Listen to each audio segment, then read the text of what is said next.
Daud dan Goliat.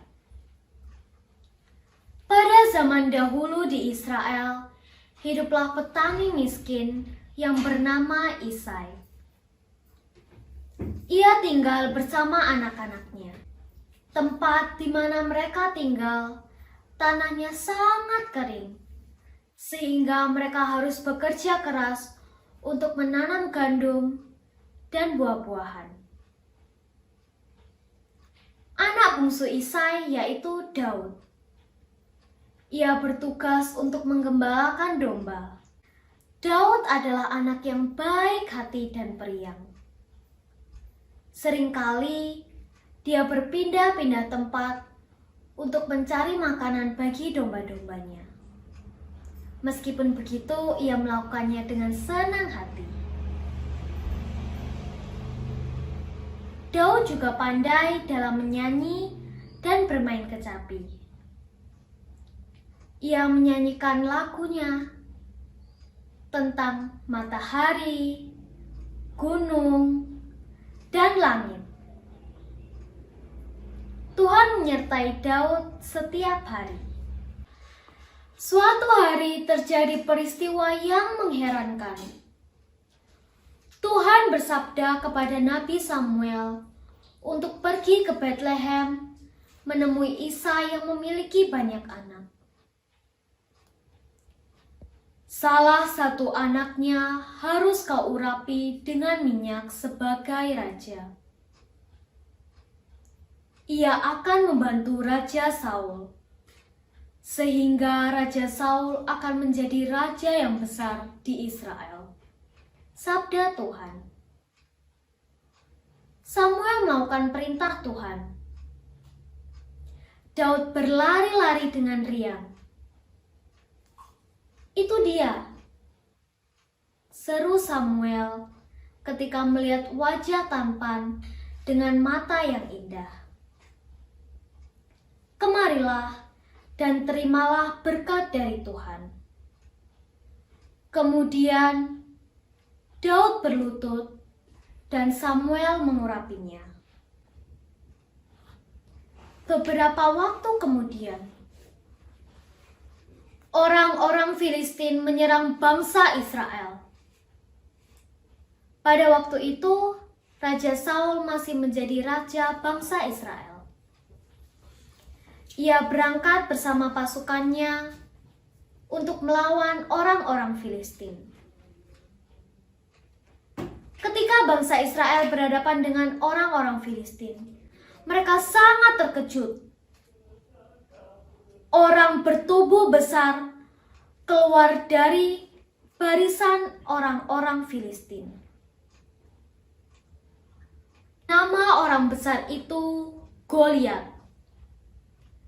Tingginya lebih dari 3 meter. Helm yang dikenakannya pun sebesar tungku arang raksasa. Orang itu berdiri dengan tegak dan kokoh. Tombaknya sangat berat, sehingga membutuhkan 3 orang untuk mengangkatnya. Suaranya menggelegar seperti guntur.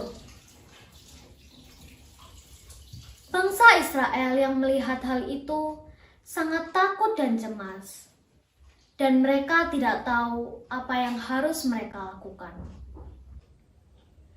Goliat pun berseru dengan suara yang menggelegar sampai terdengar puncak-puncak gunung. Siapa yang berani melawanku? Hahaha. Tetapi tak seorang pun berani menjawab tantangannya. Goliat pun berseru, siapa yang dapat mengalahkanku? Ia berarti juga mengalahkan orang-orang Filistin. Tetapi jika aku menang, semua bangsa Israel akan menjadi budakku. Pada waktu itu, Raja Saul telah meninggalkan Tuhan dengan perbuatannya yang jahat. Ia telah merampas semua harta benda orang Amalek. Saul bukanlah orang yang setia kepada Tuhan seperti dahulu. Kini, ia harus menghadapi masalah tanpa bantuan Tuhan. Bangsa Israel merasa malu. Goliat yang terus-menerus menantang bangsa Israel, tetapi tak seorang pun yang berani melawannya. Pada saat itu Daud sedang mengembalakan domba, sehingga ia tidak tahu apa yang sedang terjadi. Kemudian ayahnya memanggilnya, "Daud, kamu harus pergi ke perkemahan pasukan Israel. Kakak-kakakmu ada di sana. Mereka ikut berjuang untuk melawan orang-orang Filistin. Antarkan makanan ini untuk mereka, dan lekaslah kembali agar ayah tahu kabar kalian di sana."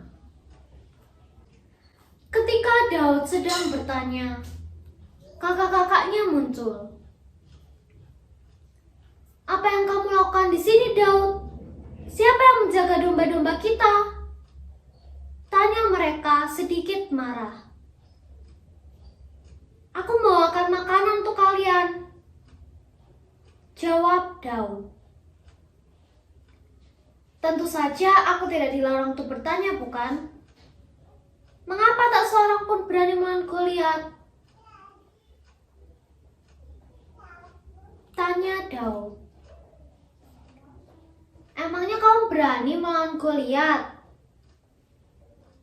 Ejek kakak-kakaknya. "Ya, kenapa tidak?" jawab Daud dengan yakin. Raja Saul mendengar kabar bahwa ada seseorang yang berani melawan Goliat. Ia merasa senang. Kemudian ia memerintahkan seorang tentara untuk membawakan Daud ke hadapannya. Ketika Raja Saul melihat Daud, ia tampak kecewa. "Kamu hanya seorang anak kecil. Aku tidak dapat mengirimmu bertarung melawan raksasa seperti Goliat," kata Raja Saul. "Hamba telah menjaga domba-domba hamba dari serangan serigala dan beruang.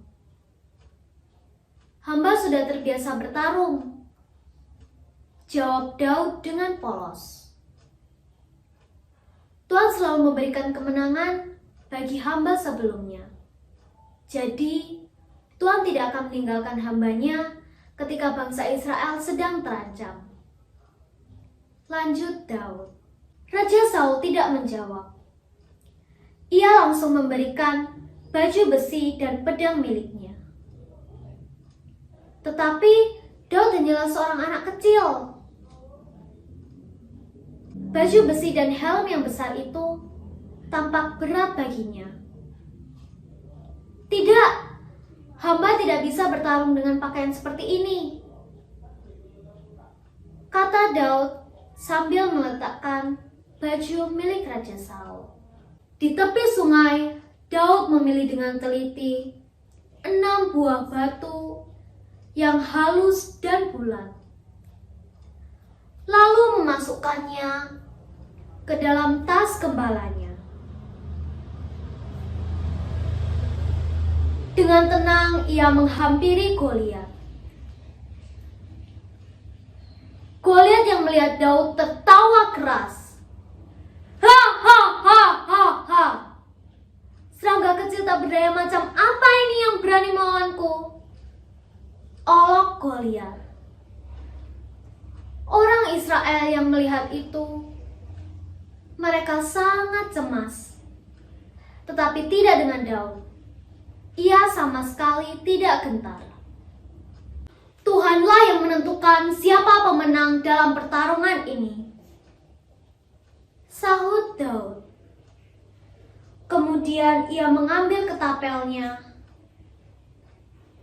dan memasangkan sebuah batu, lalu membidiknya. Batu itu tepat menghantam di antara kedua mata Goliat. Goliat jatuh berdebum dan membuat tanah sekitarnya bergetar dengan hebat. Goliat mati seketika. Orang-orang Filistin melarikan diri karena takut. Bangsa Israel bersorak-sorai merayakan kemenangan Daud dan memuji Tuhan karena telah menyelamatkan mereka. Terima kasih.